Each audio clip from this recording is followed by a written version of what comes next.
Maraming salamat po sa pagtangkilik ng ating video. Hinihikayat ko po kayong mag-like and subscribe para ma-update kayo sa susunod na nakabanata. Tara at umpisahan na natin. Talagang natatawa si Gerald sa pagtatangka nilang hulihin siya.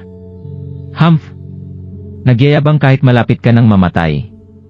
Walang hiya ka talaga. Sana ma-realize mo na natalo lang ako nung araw na yun dahil naging pabaya ako. Noong natalo ako, alam kong hindi ko makakalimutan ang kahihiyan na naramdaman ko sa sandaling iyon sa buong buhay ko. Dahil doon, nanumpa ako na papatayin kita sa lalong madaling panahon para makapaghiganti ako at ngayon, sa wakas ay nasa kamay na kita, deklara ni Fernando bago siya umubo. Makikita doon na hindi pa naghilom ng maayos ang mga sugat na natamo niya sa kanyang likuran. Tama siya. Kailangan nating tapusin ang sama ng loob sa pagitan natin. Paniguradong hindi kita bibitawan ng madali sa pagkakataong ito, panunuya ni Matilda bago siya malisyosong tumawa. Gayunpaman, umiling lang si Gerald bago niya sinabing, sayang naman. Naningkit ang mga mata ni Fernando bago siya nagtanong, anong ibig mong sabihin dyan? At bakit ka umiling? Alam ko na isa lang akong walang kwentang tao para sa'yo na tinalo mo at kasalukuyan akong gumagamit ng maruruming taktika na lalong sumisira ng reputasyon ko sa'yo. Masisiguro ko sa'yo na hindi ako tulad ng inaakala mo na talented lamang sa martial arts, pero 6 years old pa lang ako ay mahusay na ako. Naiisip mo ba iyon? Kahit pabata pa lamang ako, ang lakas ko ay nalampasan na ang karamihan ng mga ordinaryong tao. Dahil dito ay matatalo kita kahit pa hindi ko ginamit ang taktik na ito. Meron akong daan-daang paraan para patayin ka. Oh? Ikaw ay isang genius kahit nung 6 years old ka pa lang. Nakakagulat naman. Akala ko pa naman tanga ka, sagot ni Gerald sabay tawa. Nang marinig iyon, agad na nag-init si Fernando sa sobrang galit at natukso siyang lumapit kay Gerald at bigyan siya ng ilang mahigpit na sampal para lang turuan siya ng leksyon. Bago man niya magawa iyon, tumingin si Gerald sa kanya at sinabi, kakalimutan ko ang lahat ng ito kung pakakawalan mo ang pamilya ko at ang mga kaibigan ko. Sa tingin ko hindi naman masyadong malalim ang hinanakit natin sa bawat isa noon. Kung alam mo lang, nangako ako na papatayin ko ang kahit sinuman na nanakit sa mga kaibigan ko. Wala ka pa namang ginawa sa kanila, kaya handa pa rin akong iligtas ka. Tulad ng sinabi mo naman na mahusay ka, kaya malamang ay may future ka sa martial arts field. Miss Sime, ikaw ang masungit at masama ang ugali mo. Makabubuti para sa'yo kung matututo kang maging mas mabait at mas masinop para maging mabuting mistress ka sa hinaharap. Ang sinasabi ko sa'yo ay hindi mo kailangang mamatay ngayon at mamatay para sa pamilyang Gunter, dagdag ni Gerald sabay buntong hininga.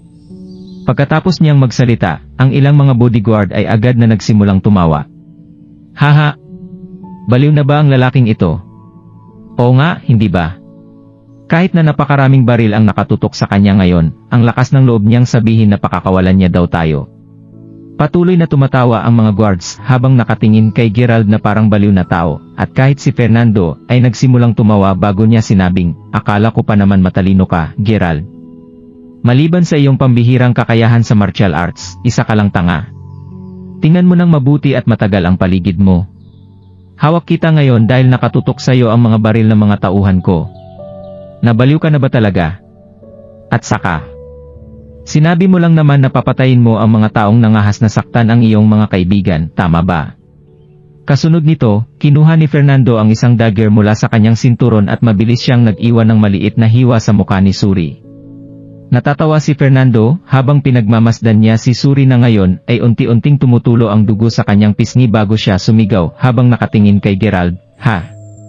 Ito ba ang itinuturing mong nanakit? Nahihiya ka bang patayin ako ngayon? O baka kailangan kong sobrahan ito? Halika at patayin mo na ako. Para kang tanga. Binigyan na kita ng 2 pagkakataon, alam mo ba iyon? Ganun pa man, gusto mo pa ring tahakin ang landas na ito. Sa totoo lang ay nag-aalinlangan ako kung talagang iniisip ninyong dalawa o hindi na sapat na ang mga baril na ito para harapin ako. Mukhang ayan ang iniisip mo. Talagang walang katapusan ang katangahan mo, sagot ni Gerald bago niya itinaas ang kanyang kamay at ikinaway ito. Kasunod nito, maririnig ang malakas na tunog sa langit. Masyado silang gulat kung paano nangyayari ang lahat ng ito, ang lahat ay nagpatuloy lamang na nakatitig habang ang mga baril ay nagsimulang bumagsak muli sa lupa. Para bang hindi pa iyon nakakagulat, na pagtanto ng lahat ng tumama sila sa lapag, ang mga baril ay inayos ang kanilang mga sarili para mabuo ang number 4. Ano? Matapos masaksihan ang eksenang iyon, ang lahat ng mga taong nandoon ay naparilasa sa sobrang gulat.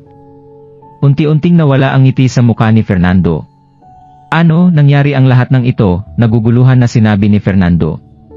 Sinabi ko na sayo na ang mga baril na iyon ay mga laruan lang sa akin.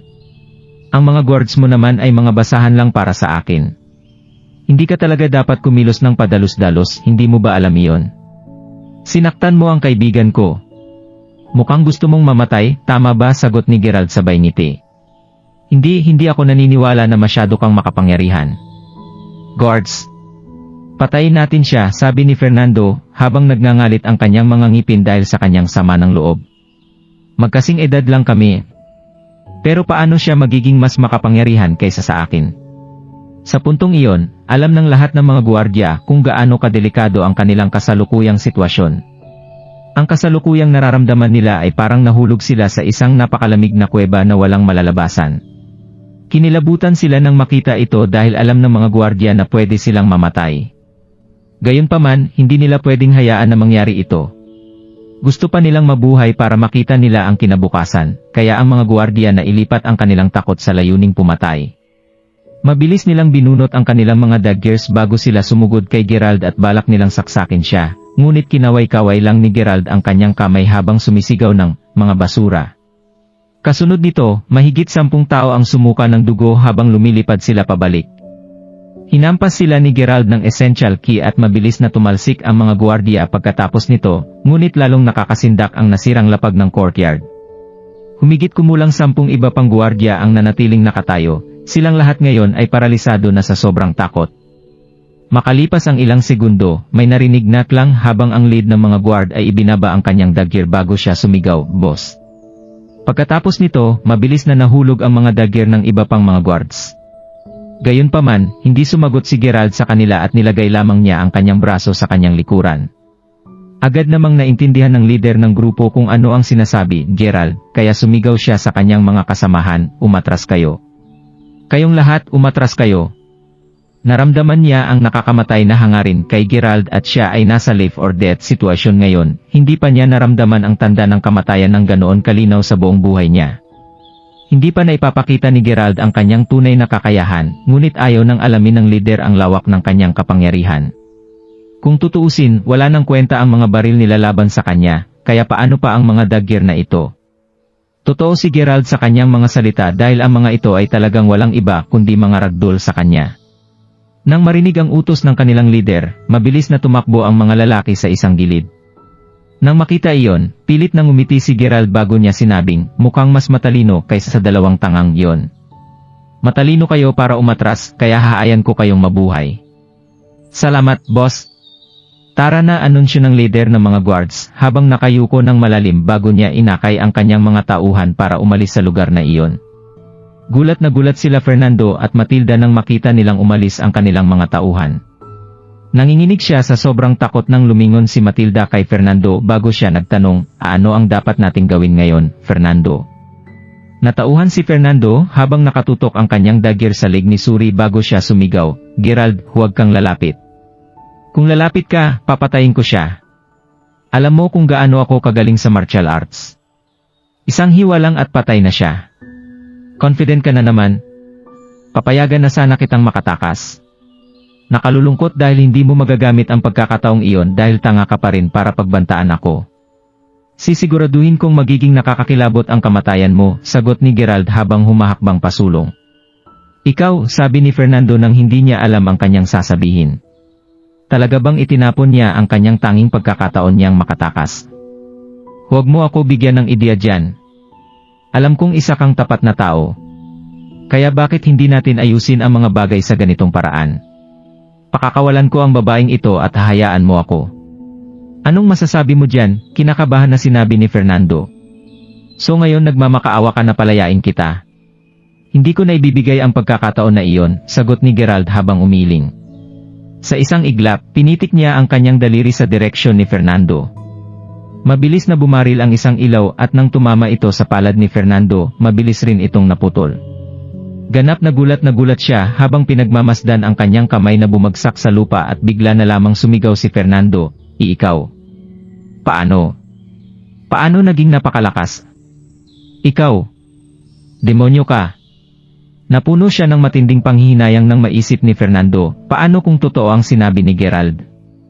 Kung hindi lang sana ako ng gulo ngayon, baka tuluyan nang mag-develop ang martial arts skill ko at baka maging presidente pa ako ng Martial Arts Association. Kahit siya ay kinikilala niya ang aking talento. Pero huli na para magsisi pa ako. Sinaktan ko ang isang tao na hindi ko dapat sinaktan. Alam ni Fernando na siya ang talo ngayon, ngunit hindi niya hahayaan na mawala ito nang hindi lumalaban. Dahil doon, hinawakan niya ang kamay niyang nagdudugo pa nang sumugod siya sa pader, umaasang makatalon siya at makatakas. Gaya nga ng sinabi ni Gerald, wala nang ibang paraan para makatakas pa si Fernando sa kanyang kamatayan. Itinuro ni Gerald ang daliri niya at agad na sumuka ng dugo si Fernando bago siya tuluyang bumagsak sa lupa. Si Matilda naman ay sumisigaw na sa sobrang takot habang sinasabunutan ang kanyang buhok. Napaluhod siya sa harap ni Gerald at agad siyang nagmakaawa, "Huwag mo akong patayin. Hindi ko sinasadya ang ginawa ko. Pakiusap, huwag mo akong patayin. Nabigyan ka na ng sapat na pagkakataon kaya tumigil ka." Sagot ni Gerald habang nakatutok din ang daliri sa kanya at hinagis niya ang kutsilyo sa kanyang lig. Bumagsak siya sa lupa hanggang sa mawalan siya ng malay at tuluyan ng mamatay. Matapos masaksihan ang lahat ng nangyari, si Rosie ay nanginginig habang sinasabi niya, "Nakakatakot na kaya mong pumatay ng napakaraming tao sa loob ng napakaikling panahon." "Pinapatay ko lang ang mga karapat-dapat na mamatay," kaswal na sumagot si Gerald. Sa pagkakataong iyon, bigla niyang inangat ang ulo niya at napatingin sa likuran niya.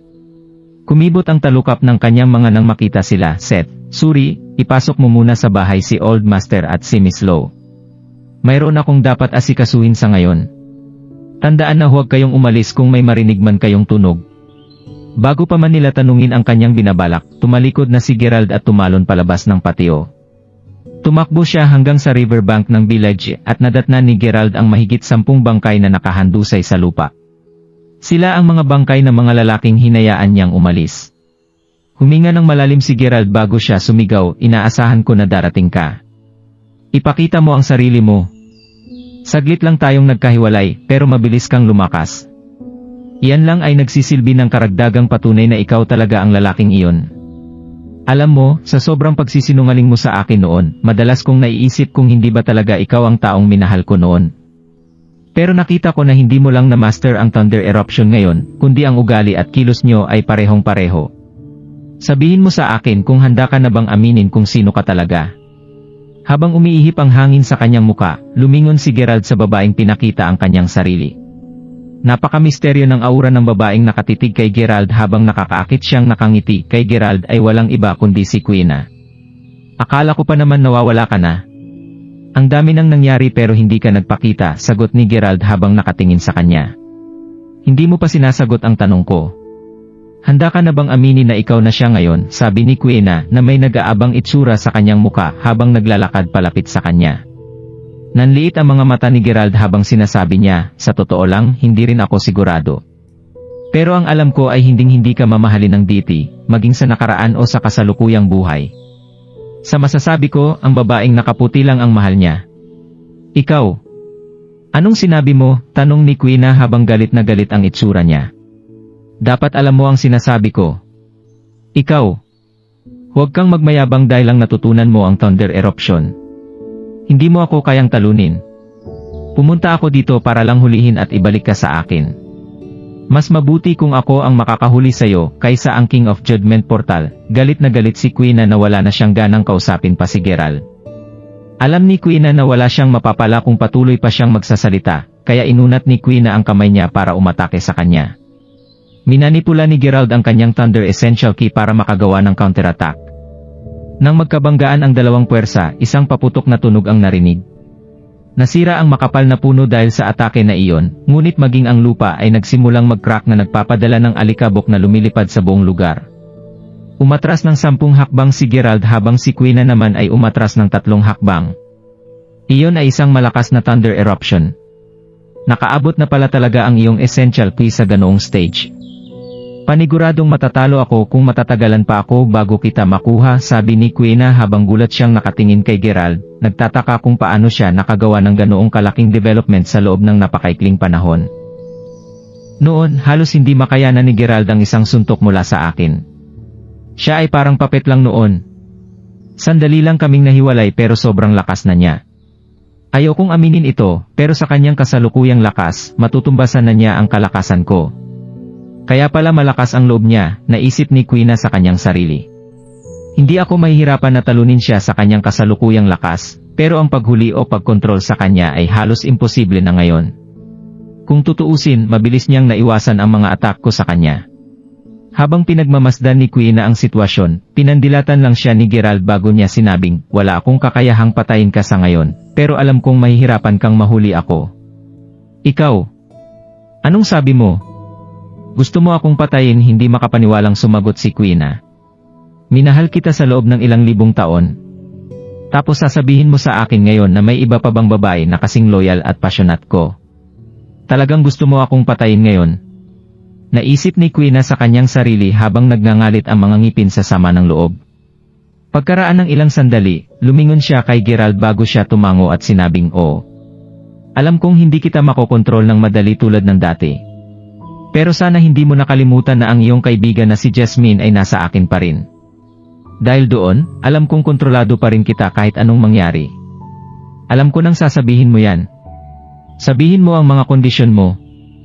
Wala siyang kinalaman sa lahat ng ito, kaya sabihin mo sa akin, ano ang dapat kong gawin para palayain mo siya."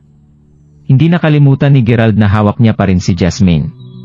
Ito ang dahilan kung bakit pinili niyang makipagkita kay Quina sa halip na iwasan siya nang maramdaman ang presensya nito. Simple lang ang kondisyon ko. Pakakasalan mo ako at papakawalan ko siya. Para ito sa ikabubuti mo. Kahit na napakalakas mo, ang King of Judgment Portal ay mas malakas pa rin kaysa sa inaakala mo. Sa totoo lang, paniguradong mamamatay ka kung pipiliin niyang harapin ka, sagot ni Quina na puno ng pag-aalala ang kanyang boses. Mukhang totoo ang pag-aalala niya. Mukhang hindi niya ako sinusubukang takutin. May dahilan din ako para maniwala sa kanya dahil hindi ko pa nararanasan ang lakas ng King of Judgment Portal. Kahit si Quina ay natatakot sa kanya, kaya naimagine ko na lang kung gaano talaga siya nakakatakot o naisip ni Gerald.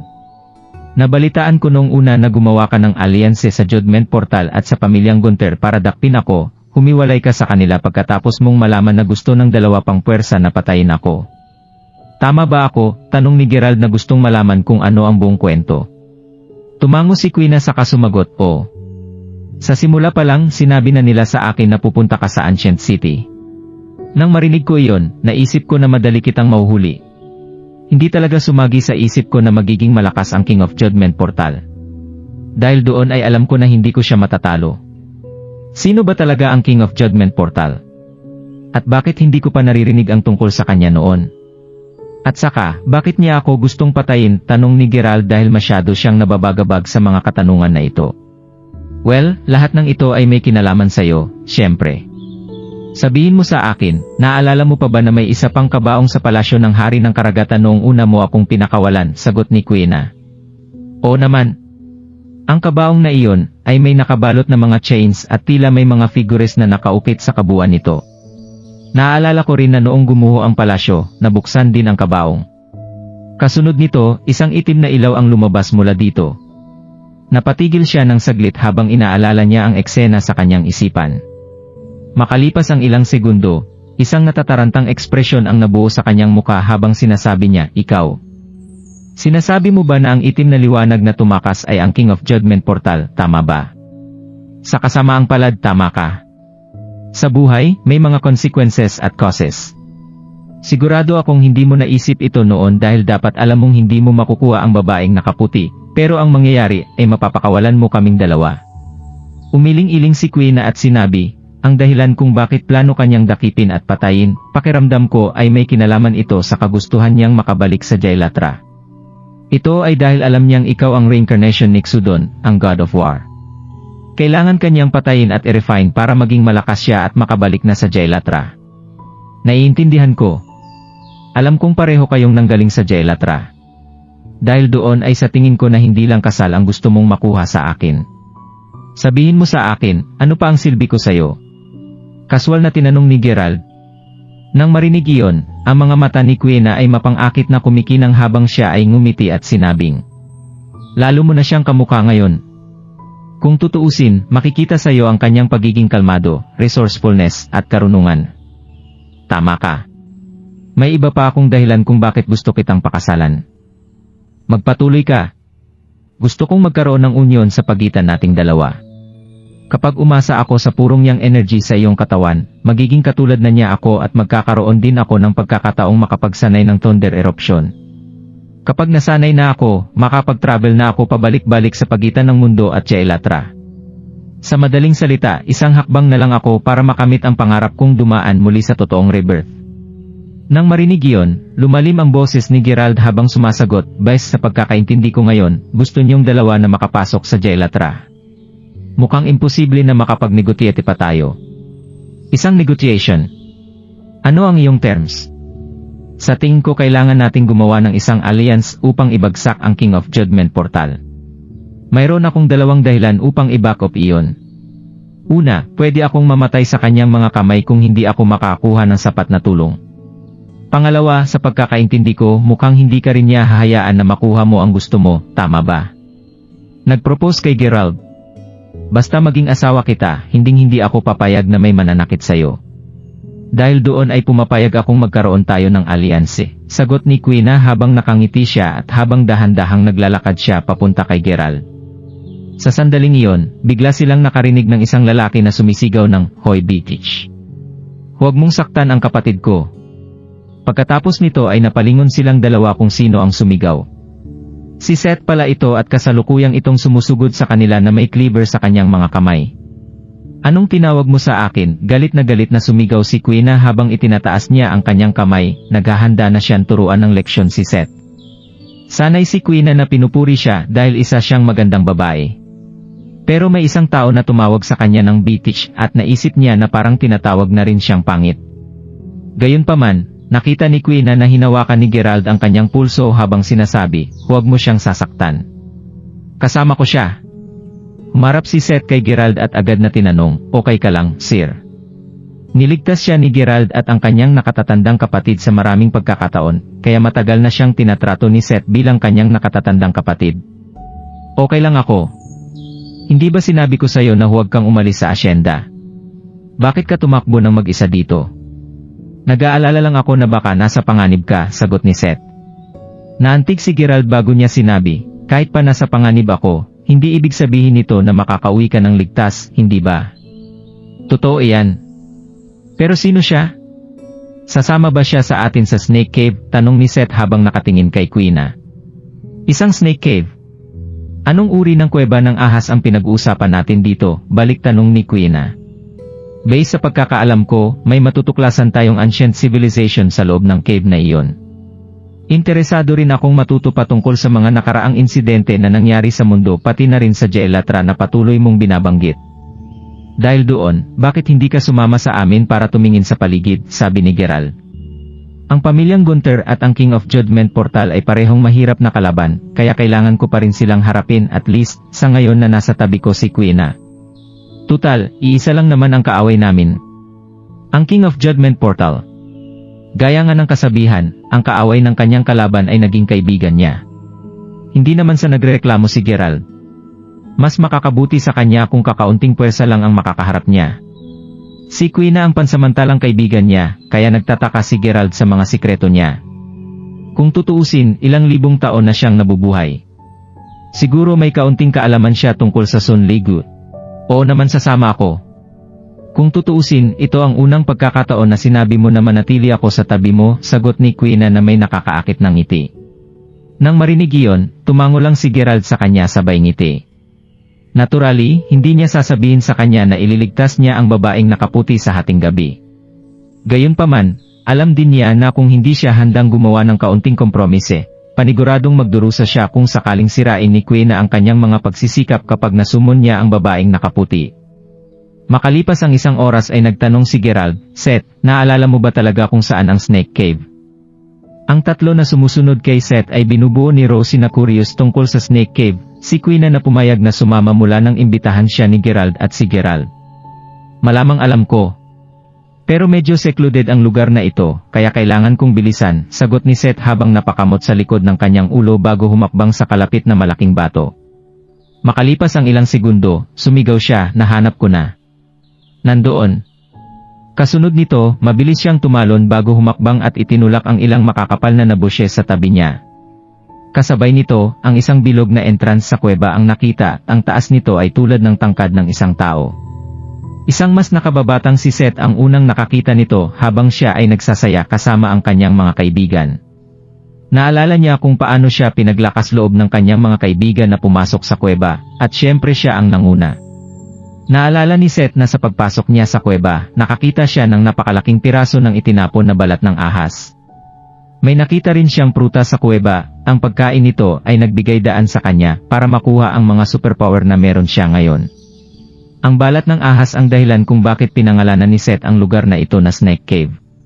Kasalukuyan namang yumuko ang apat nang pumasok sila sa kuweba. Pagkatapos ng ilang oras na paglalakad, ang kuweba ay bumukas kaagad. Nakita nila na iyon ay isang napakalaking kwarto na bato na medyo spacious. Nasa gitna mismo ng kuweba ang malaking itinapon na balat ng ahas na sinabi sa kanila ni Seth.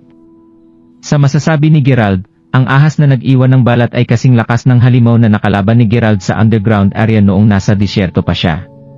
Sobrang pamilyar si Seth sa lugar na ito na parang kagagaling lang niya sa lugar na ito ang lugar. Ngumiti siya pagkatapos nito bago niya binuksan ang searchlight na dala niya at tinapat ito sa madilim na kuweba. Sa tulong ng searchlight, sa wakas ay nakita na ni Gerald ang kanyang paligid. Gaya ng inaasahan, kakaibang mga pintura ang nakapalibot sa bawat sulok ng kuweba. Sinuri niya ang lugar at napansin pa niya ang presensya ng isang magandang halaman na tumutubo mula sa loob ng isa sa mga siwang sa loob ng cave. Gayunpaman, walang nakitang mga prutas na tumutubo sa halaman. Ayan ang halaman kung saan ko nakuha ang prutas, mukhang hindi na ito namumunga muli mula nang kunin ko ang prutas na tumutubo dito noong bata pa ako, sabi ni Seth. Kakaiba nga ito. Ang sinaunang halaman na ito ay tinatawag na lukra at ito ay may miraculous properties. Swerte ka na ikaw ang nakakain nito dahil isang beses lang ito namumunga. Pero sigurado ako na ang kanilang mga bunga ay hindi gaanong epektibo sa lupa dahil sa kakulangan ng mga Holy Spirit, paliwanag ni Quina habang nakangiti dahil malinaw na alam niya ang tungkol sa halaman. Totoo na may miraculous properties ito. Nakakuha si Seth ay ng mga superpower pagkatapos niya itong kainin, sagot ni Gerald kahit na ang kanyang focus ay nasa mga painting sa mga pader. Sa nakikita niya, mukhang lumang-luma na ang mga painting sa dingding. Sinuri niya ang mga ito at biglang tumaas ang kilay ni Gerald. Ang mga bagay na nakita niya sa mga dingding ay kakaiba. Nakita niya sa isa sa mga paintings na naglalarawan ng isang may pakpak na humanoid figure. Lalo itong kakaiba nang makita niyang meron itong tatlong mga mata. Doon, mayroon ding ilang mga paglalarawan ng napakalaking mga ibon at hayop. Hindi nila alam kung sinasadya nilang idrawing ito ng ganitong paraan. Sinuri pa ito ni Gerald at nakita niya ang isang medyo pamilyar na imahe ng isang napakalaking nilalang na parang isang paniki. Napaisip ni Gerald habang tinitingnan niya pa ito. Hindi ba nakita ko ang isang nilalang na tulad niya sa minahan kung saan ko iniligtas si Yumi at kung saan ko nakuha ang water repellent stone? Isang malaking paniki na may ulo ng isang tao. Inakala ko noon na ito ay isang paniki na demonyo na sumailalim sa matinding pagsasanay. Pero dahil ito ay nasa mural na ito, malamang ito ay isang uri ng sinaunang nilalang na buhay pa rin hanggang ngayon. Pero, paano ito nangyari? Napakaraming kakaibang bagay ang nangyayari ngayon. Lumingon siya kay Quina, na kanina pa nabibighani sa loob ng kuweba at nagtanong si Gerald, sabihin mo sa akin kung anong uri ng mundo ang inilalarawan sa mga dingding. Ito ba ang mundo natin? Sumagot si Quina sa kanya, oo. Ito ay isang legendary Earth na nabubuhay ilang milyong taon na ang nakalipas. Nalaman ko ito dahil sa impormasyon na nakuha ko noong nasa Jelatra pa ako. Nilalarawan ng mga paintings ang isang sibilisasyon na minsan ay nabubuhay sa mundo. Sinasabi sa mga paintings na ito na ang lugar na ito ay nagngangalang Shunsug Civilization. Matapos marinig ang sinabi ni Quina, biglang nalaglag ang panga ni Rosie. Makabuluhan ito dahil ituturing na isang baliw si Quina dahil sa sinabi niya. Ganito rin siguro ang magiging reaksyon ni Gerald kung hindi lang masyadong marami na ang naranasan niya sa buhay. Alam ni Gerald na marami ng mga civilizations ang dumaan sa mundong ito. Mula sa kanyang nalaman, nagkaroon ng kakaibang civilization na may mga natatanging mga tao na nabuhay bago pa ang dinosaur age. Nabuhay rin ang mga dragon sa panahon na iyon, ngunit panandalian lang ang civilization na iyon. Ang mga mural na ito ay mula pa noong panahon ng Shunzug Civilization, sabi ni Gerald. Hindi mananatiling buo ang isang ordinaryong mural. Bakit hindi mo gamitin ang iyon Thunder Essential Key? Sa tingin ko may magbabago kung gawin mo ito, mungkahi ni Kuina habang nakatuon ang mga mata niya sa mga paintings. Si Kuina ang mas maraming kaalaman tungkol dito, kaya sumunod na lang si Gerald. Ina-activate niya ang kanyang Thunder Essential Key at dahan-dahan niya itong pinalibot sa mga paintings. Nagulat si Kuina nang bigla siyang sumigaw, "Ha? Nagbago na. Nagbago na ang itsura nito. Tingnan mo, Gerald. Marami pang tao at marami pang impormasyon ang nasa mural ngayon." Nakita rin ni Gerald ang mga pagbabago at naisip niya na ang kanyang mga aksyon ang dahilan kung bakit pinakita ito ng mga mural. Kailangan mong gumamit ng Essential Key para ipakita ang natitirang bahagi ng mural, kaya masasabi na ang mga artisan na gumuhit nito ay hindi mga ordinaryong tao. Makikita na ginamit nila ang power of thought para itago ang natitirang bahagi ng mural mula sa mga taong hindi alam kung paano gamitin ang kanilang Essential Key. Ang ilang mga sektor sa Jailatra ay gumamit ng ganitong pamamaraang para makakuha ng mga impormasyon at ito ang dahilan kung bakit naisipan kong gamitin ito.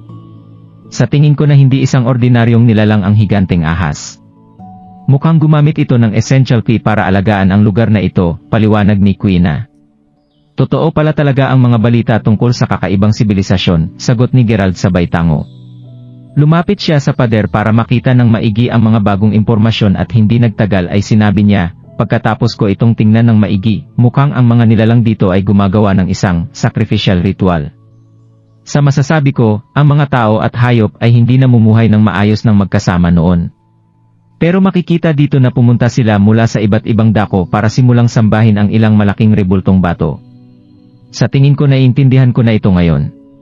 Mukhang ang mga mural ay tila naglalarawan sa buhay ng mga nakatira sa loob ng ilang maliit na lugar noong unang panahon. Para magkaisa ang mga halimaw at mga tao, may pakiramdam ako na ang isang legendary being lamang ang posibleng ipagtagpo sila para mamuhay sila ng mapayapa," mataimtim na sumagot si Kuina. "Alam mo ba kung sino ito?" tanong ni Gerald habang natutuwa siyang sinama niya si Kuina dito. Kung tutuusin, marami siyang alam. May nabasa ako tungkol sa legendary na taong iyon dati sa isang ancient book na nahanap ko noong nasa Jailatra pa ako. Ang Jailatra ay isang lugar na sobrang kahawig ng sinaunang Shunzug Civilization, kaya hindi nakakagulat na ang legend ay naninirahan doon. Pero mas mahina ang Jailatra kung ikukumpara sa sibilisasyon noon. Ang sinumang mula sa Shunzug Civilization ay maaaring mangibabaw kumpara sa Jailatra. Hindi nila kailangang mahirapan para lang sakupin ang buong mundo. Medyo nawala ako sa topic eh. Bumalik tayo sa legendary na tao. Ang taong iyon ay ang unang tao mula sa Shunzug Civilization na nakapasok sa Realm of Immortal Body. Dahil doon, totoo na siya ay napakalakas. Kaya hindi nakakapagtaka kung bakit ang lahat ng tao ay sumasamba sa kanya sa pinakamataas na antas. Ang Realm of Immortal Body. Si Kuina saka sumagot, "Oo, ang Immortal Body ay isang realm na dati ay nabubuhay lamang sa mga legends. Sinasabi noon na kung ang isang tao ay nakapasok sa realm na iyon, pwede silang mabuhay sa pagitan ng langit at lupa. Sa madaling salita, walang sinuman ang makakapatay sa kanila. Isang alamat lamang ang sabi-sabi na may isang tao na nakapasok sa realm na iyon. Kung totoo ang alamat, sinasabi nito na ang makapangyarihang tao na iyon ay buhay pa, tama ba? Pero hindi iyon totoo. Malamang kasama na niyang namatay ang ancient civilization," medyo curious na sinabi ni Gerald. "Sa tingin ko lang naman ay patay na siya. Ang hula ko ay hindi talaga siya nakapasok sa realm ng Immortal Body. Pero siya pa rin ay isang napakahusay na tao na may lakas na malinaw na sumasalungat sa natural order. Ano pa ba ang dahilan kung bakit ang daming gumagalang at humahanga sa kanya?" paliwanag ni Kuina. "Ganun ba? Speaking of Jailatra, may alam ka ba tungkol sa Sunligu? Malamang mula sa Jailatra ang organization na iyon, hindi ba?" tanong ni Gerald pagkatapos niyang tanungin ang gusto niyang malaman. Sunligu. Meron silang special base sa Jailatra, pero hindi sila naugnay sa lugar na iyon at wala rin silang koneksyon sa anumang iba pang puwersa. Isang napakahiwaga at malakas na organisasyon iyon, pero ang alam ko lang ay sapat na ang kapangyarihang hawak nila para masakop ang sinumang gusto nilang sakupin. Masasabi na ang kanilang grupo ay nagmula sa isa sa mga sibilisasyong nawala milyon-milyong taon na ang nakalipas. Iniisip ko kung meron kang alam tungkol dito. Habang nagde-decipher ako noon ng ilang mural, nakakita ako ng ilang mga painting na naglalarawan ng mga bangkay sa isang sacred tree. Ang sacred tree ay parang nahulog sa langit at ang pagbaba nito ay sinamahan ng maraming iba pang mga bangkay, kasama na doon ang deity. Sabi ni Gerald. Oh? Mukhang marami kang alam. Tama yan. Namatay kami sa isang sakuna na naganap sa pagitan ng langit at lupa sa Jailatra. Naiintindihan ko kung bakit gusto mo itong malaman. Meron din kaming mga pagdududa kung ang sakuna noon ay ginawa ng Sun Legue, pero walang sinuman sa amin ang nangahas na imbestigahan ito. Kung tutuusin, kahit ang past self mo ay hindi na ito inimbestigahan pa, kahit pa napakalakas mo na noon. Pero sasabihin ko sa iyo ngayon na namatay ka habang sinusubukan mong tumakas mula sa Jailatra patungo sa mundo na ito. Alam ko ito dahil palihim kitang in-stalk mula pa noon, sagot ni Quina kasunod ang banayad ng ngiti. Naiintindihan. Ano na pala ang kalagayan sa Jailatra ngayon? At hindi ba talaga natin alam kung ano talaga ang Sun Legue? Sobrang imposible ba talagang malaman ang tungkol dito? Tanong ni Gerald at maririnig sa boses niya ang pagkadismaya. Alam ng lahat na ito ay isang organization na hindi pwedeng masaktan sa anumang pagkakataon. Dahil doon, mas mabuting sumuko ka kung nagpaplano kang imbestigahan sila. Pero hindi mo sila kakayanin kahit na napakalakas mo na, paalala ni Quina. Hindi niya alam kung bakit nagtatanong pa si Gerald tungkol sa Sun Legue, pero babalaan niya ito na huwag itong ipagpatuloy. Naintindihan ni Gerald kung ano ang sinusubukang sabihin ni Quina, kaya hindi niya ito minasama. Gayunpaman, habang iniisip niya ang mga nakaraang pahiwatig na nakita niya, naalala niya ang isang bagay na nag-udyok sa kanya na magtanong, mayroon akong isang huling tanong sa ngayon. Noong una kang inilibing sa palasyo ng Hari ng Karagatan, naalala mo pa ba ang matandang namumuno sa mga taong nangunguna sa pag-escort sa iyong bangkay? Kung tama ang pagkakaalala ko, nakalaya ka nang huminto sila sa isang isla at iyon ang dahil kung bakit mo pinatay ang mga nagbabantay sa iyo noon. Sa tingin ko ang matandang iyon ang muling nagpabagsak sa iyo noon. Hindi ko talaga inaasahan na marami kang natutunan. Siyempre nalala ko si Master Warwick. Kung tutuusin, siya ang dahilan kung bakit ako nakasil sa loob ng 10,000 taon. Sagot ni Quina habang makikita sa kanyang mga mata ang kalungkutan. Master Warwick. Mukhang matagal na siyang nabubuhay. Pwede iyon o ang mga descendants niya ang gumawa nito. Regardless, alam ko na ang taong ito ay makapangyarihan. Sa pagkakaalam ko, tumpak ang kanyang mga hula sa futur. Kaya niyang hulaan kung ano ang mangyayari sa kasalukuyang panahon 800 years ago. Sabi ni Gerald. Tumango si Quina sa kasumagot, tama ka dyan. Si Master Warwick ang pinakamakapangyarihang tao na nakilala ko hanggang sa puntong ito. Mukhang may kinalaman siya sa Sun Legue. Sinabi ko na may kinalaman siya doon pero feeling ko isa talaga siyang miyembro ng grupong iyon. Meron siyang napakaraming miraculous powers. Gayun din, imposible para sa kanya na magkaroon ng anumang mga descendants, kaya malakas ang kutob ko na buhay pa siya ngayon. Ang problema, hindi ko alam kung nasaan siya. Kung tama ang hula ko, ikaw at ang King of Judgment Portal ay hindi nagpapatumpik-tumpik dahil sa katotohanang hindi mo masabi kung siya ay patay na o buhay pa. Tama ba ang hula ko? Tanong ni Gerald. Pwede mong sabihin yan. Napagbigay ng kaunting liwanag si Quina kay Gerald, pero ang Sun Legue ay tila misteryoso pa rin gaya ng dati. Kahit anong pilit niya, hindi niya mailantad ang kanilang mga sikreto. Gayunpaman, may isang bagay na malinaw sa kanya ngayon. Mayroong sikreto tungkol sa pagkatao ko at maraming tao ang naghahangad para dito. Maging ang King of Judgment Portal, ang pamilyang Gunther, o si Quina, lahat sila ay may kanya-kanyang dahilan para habulin ako. Alam ni Quina ang nangyari sa Jailatra, pero hindi niya alam ang tungkol kay Finlay. Gusto ko sana siyang tanungin siya ng higit pa tungkol sa lahat ng ito, pero hindi ko pa ulit siya nakikita mula nang maghiwalay kami.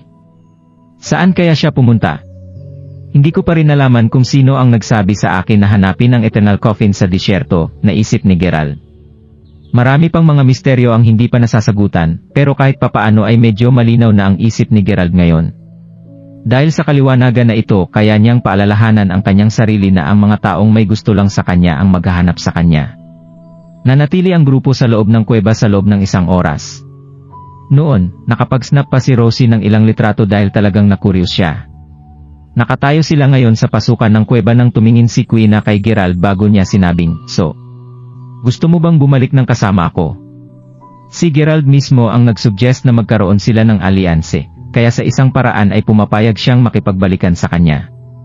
Kung nagustuhan mo ang mga ganitong video, huwag mong kalimutan mag-like and subscribe. Panoorin mo na rin ang mga naunang kabanata para lalong maubos ang oras mo.